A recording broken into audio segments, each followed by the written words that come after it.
Dito sa labas ng Protected Area Office ng Malampaya, may 7 carcasses ng Irrawaddy. 6 dito namatay dahil sa bycatch at isang baby calf na natamaan ng propeller. Yun ang kinamatay niya. Huhukayin natin yung isang body at titingnan natin yung bone structure ng Irrawaddy. Bagamat buto na lamang ito ng Irrawaddy, ang pagkuha ng mga ito ay papayagan lamang para sa scientificong pag-aaral. Kailangan ng permit sa ganitong klaseng paghukay.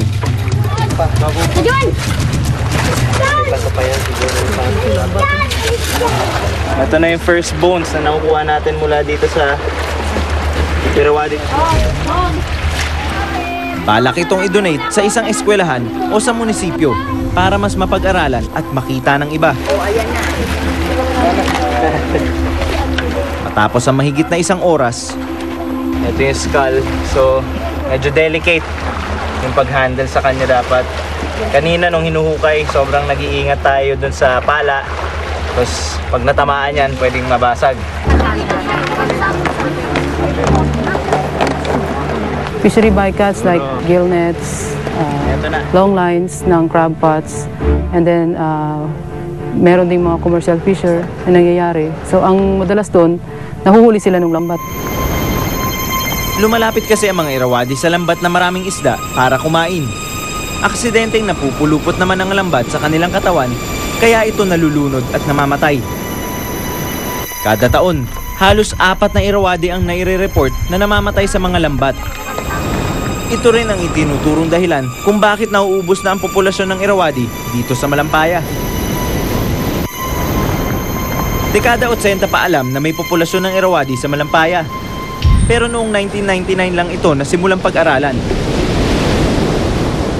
At ngayon, 2 iba pang lugar sa bansa ang sinasabing tahanan na rin ng mga Irrawaddy: Dumaguete at Guimaras. Pero dahil mas marami pa rin daw ang populasyon sa Malampaya, kaya mas lalo akong nanabik na makita ito ng buhay at malapitan.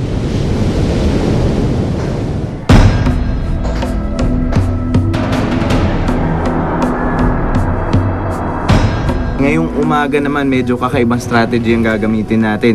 Kung nakaraang araw, malaking bangka ang ginamit natin. Ngayon, 2 maliit na bangka ang ating gagamitin para hanapin yung mga Irrawaddy. Baka mas komportable sila since mas maliit to, hindi masyado nakaka-intimidate. At baka mas mabigyan pa tayo ng vantage point para makakuha tayo ng mga gandang close-up shots.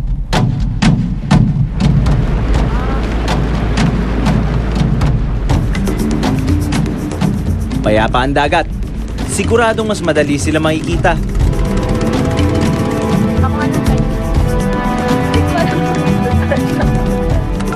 Habang hinihintay namin ang paglitaw ng mga Irrawaddy, naisip ko munang sumisid at tingnan ang tubig na kanilang tinitiran.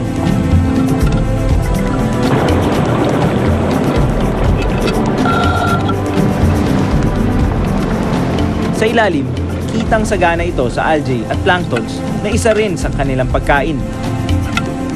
Nakita ko kung gaano ka-specialized na mga hayop na to para mabuhay sa ganong klase tubig. You could only see so much. Very cloudy yung tubig. Sabihin natin for a diver, ang hirap nun. Bad vision, ika nga. Pero dito nabubuhay mga Irrawaddy. And I really had to do that to be able to see what the Irrawaddy sees. Namulat din ako sa mga sinasabi nilang banta sa buhay ng mga Irrawaddy. Isa na rito ang crab pots o panghuli ng alimasag. Ilang beses nang may Irrawadding napulupot ang katawan sa tali ng mga crab pots. Kompetisyon ding may ituturing ng mga Irrawaddy ang mga baklad o fish traps.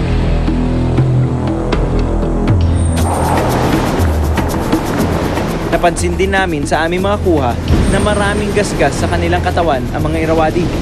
Ayon kay Mavic, may posibilidad na ang ibang gasgas ay dahil sa mga lambat at fish traps.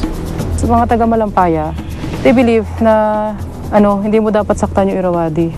In their own way, meron silang pagpapahalaga doon sa hayop na intentionally hindi nila talaga gusto yung saktan yung hayop.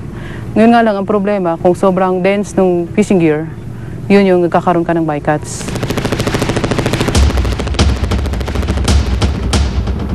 Nagpatuloy ang aming pag-aabang nang biglang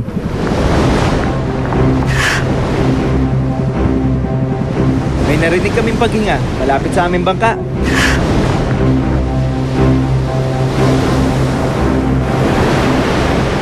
At sunod-sunod ang tinatawag na blows o paghinga na ginawa nito sa tabi ng aming bangka.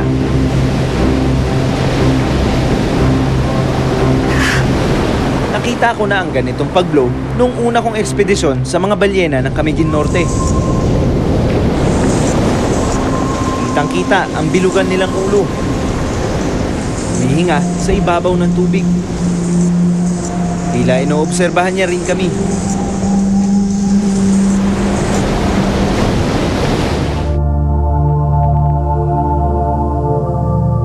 Ito ang kilalang litrato ng mga Irrawaddy sa Malampaya na kuha ni Mavic noong March 2006. Halos 10 taon daw ang kanyang ginugol para lang makunan ang buong katawan ng Irrawaddy. Isang uri ng dolphin na itinuturing na pinakananganganib sa Pilipinas. Matatagpuan lamang sila sa Timog Silangang Asya. Yung physical na attribute niya, wala siyang snout. Noon, tawag nga namin doon, Filipina dolphin. Mahinhin. Isa siya sa mga medyo konting species ng dolphin na coastal. Ang iba pa nga riverine eh. Base sa litrato ni Mavic, kakaiba ang ulo at mukha nito. Kahawig ang isang dugong. Di katulad ng mga kamag-anak nitong dolphin, hindi mahaba o patusok ang kanilang mga nguso. Ito ang gusto namin makita.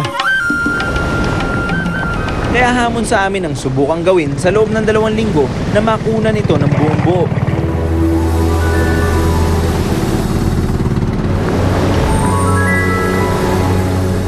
Malapit at sunod-sunod ang pagpapakita nila sa amin.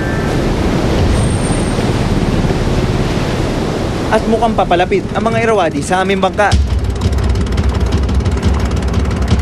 Na-intriga siguro sa atin. So, sinilit niya tayo. Tayo naman tuwan-tuwa dahil tayo din naman, ang pinunta din naman natin siya.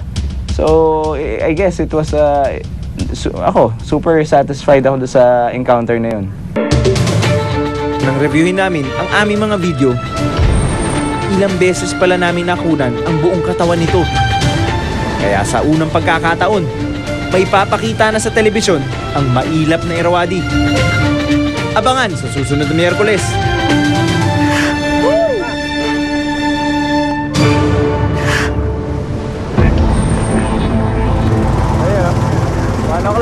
Ako si Kiko Rustia, born to be wild.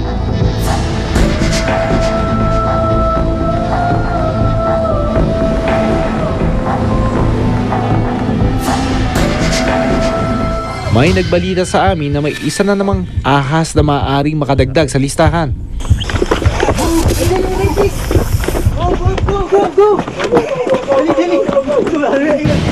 Pero nasurpresa kami nang makita kung ano ang ahas na tinutukoy.